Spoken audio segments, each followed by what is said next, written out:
Evangelho de João, capítulo 5, versículo 24 e 25, 28 e 29.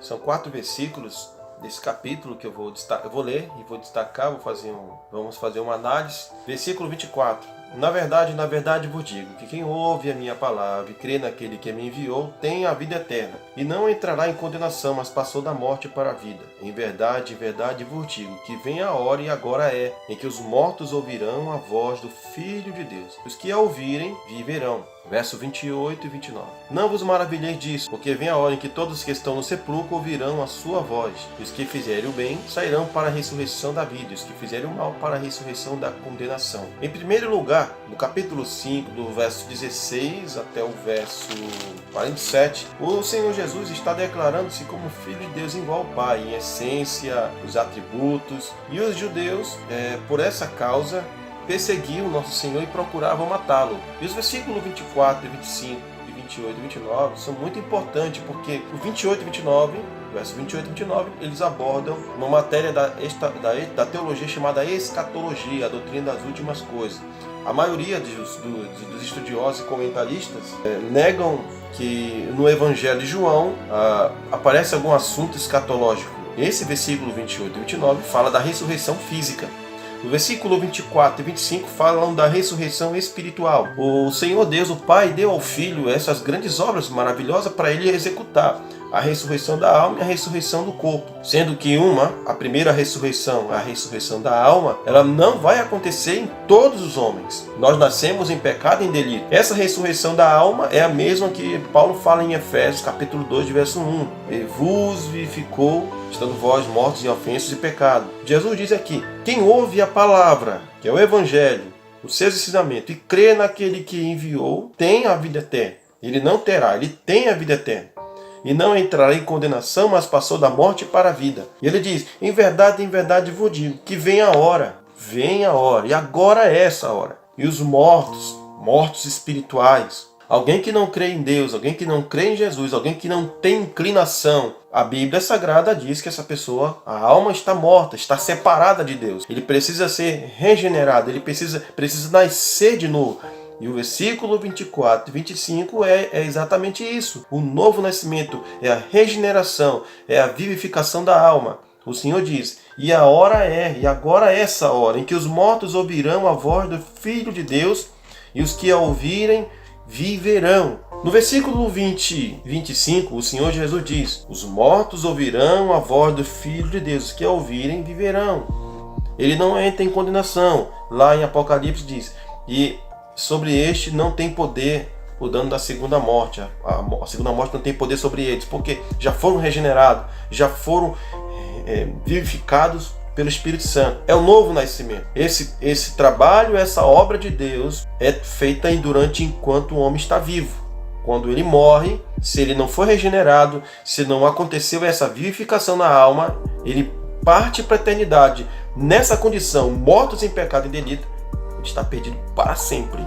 O tempo de oportunidade é aqui nessa vida. Não há um escape futuro, não há uma outra opção na eternidade. Não há outra forma de o homem alcançar uma redenção por parte de Deus, a não ser aqui nessa vida, somente aqui. Deus começa a trabalhar em nossa alma, Deus começa a trabalhar na parte espiritual do homem, para depois trabalhar no físico. E o versículo 28 e 29 falam de uma ressurreição física. O Senhor diz, não vos maravilheis disso, porque vem a hora em que todos os que estão no sepulcro ouvirão a sua voz. Todos os que estão no sepulcro, justos e injustos, salvos e não salvos, os que confiam em Deus e os que não confiam em Deus, os que foram redimidos pelo sangue de Cristo e os que não foram redimidos, todos serão ressuscitados fisicamente. E o verso 29 diz, os que fizeram bem, ou seja, foram justificados pela fé em Jesus, os que fizeram bem sairão para a ressurreição da vida, e os que fizeram mal para a ressurreição da condenação.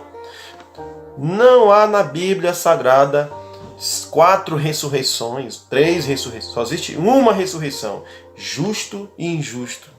Os que confiam em Cristo e os que não confiam em Cristo, todos serão ressuscitados e vão estar diante do tribunal de Deus, que é o julgamento final, é o juízo final.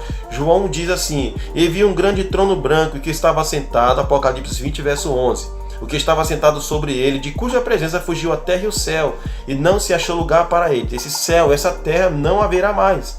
Será um dia único, e os mortos, grandes e pequenos, que estarão diante do trono, pessoas famosas, conhecidas, e abriram-se os livros, a Bíblia Sagrada vai estar lá, e abriu-se o livro, que é o da vida, e os mortos foram julgados pelas coisas que estavam escritas nos livros, segundo as suas obras.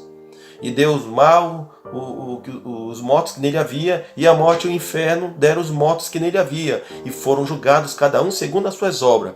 E a morte e o inferno foram lançados no lago de fogo.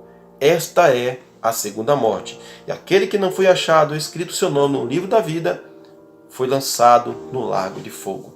Esse será o julgamento final. As pessoas que rejeitaram o Evangelho, que não ouviram a voz do Filho de Deus, e que preferiram confiar nas suas obras, essas pessoas estarão perdidas para sempre, porque não confiaram na justiça de Cristo, na obra de Cristo. E nesse dia, os seus nomes não estarão no livro da vida. Viveram o tempo da sua vida para si mesmo. Durante o tempo da sua peregrinação na terra, eles taparam o ouvido para não ouvir o Evangelho, recusaram fazer uma aliança com Deus mediante o derramamento do sangue de Jesus.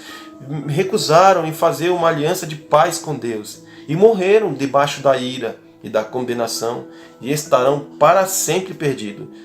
Caro amigo, você que está vendo esse vídeo, você deve estar bem indignado comigo. Eu não me importo. Eu prefiro agradar a Deus e falar tudo o que está escrito no livro para o bem da sua alma do que ser rejeitado por Deus. E agora eu me dirijo aos arminianos que dizem que a salvação é para todos. Os universalistas que dizem que todos serão salvos. De qualquer jeito, todo mundo vai escapar. Ou seja, ninguém vai para o inferno, ninguém vai para a perdição eterna, está todo mundo no céu. Meu amigo, eu uso as palavras de Tracy Harley, o bispo de Liverpool. Ele diz assim, como é que você vai para o céu? Eu vou usar minhas próprias palavras, usando o pensamento dele. O que você vai fazer no céu se você não ama a palavra de Deus? Se você não ama a glória de Deus? Se você não pensa em Deus? Se você não tem deleite em Deus? Se você não tem prazer em Deus? O céu é um lugar santo. O céu é um lugar de justiça. Céu não há da carne nem sangue. Céu não há prazeres carnais. O que você vai fazer no céu? Se você não ama a pregação do Evangelho, se você rejeita a pregação do Evangelho, quando você ouve a pregação, você se revolta contra aquela pessoa que está reportando a você a mensagem da palavra de Deus. O inferno é o lugar das pessoas que viram as costas para as Escrituras, que viram as costas para Jesus e estabelecem seus próprios meios e caminhos de salvação. Essa é a verdade, nós não poderemos rejeitar. Nós não podemos revertir isso aqui de uma mentira e suavizar. O Evangelho é assim, é uma espada de dois gumes que fere o nosso ego. A salvação é o meio de Deus, da maneira de Deus e não do nosso jeito. Os homens criam seus meios de salvação, mas Deus tem o seu meio e é um único meio, somente por Jesus Cristo, pela fé nele, pela graça. Só dessa forma o homem é salvo.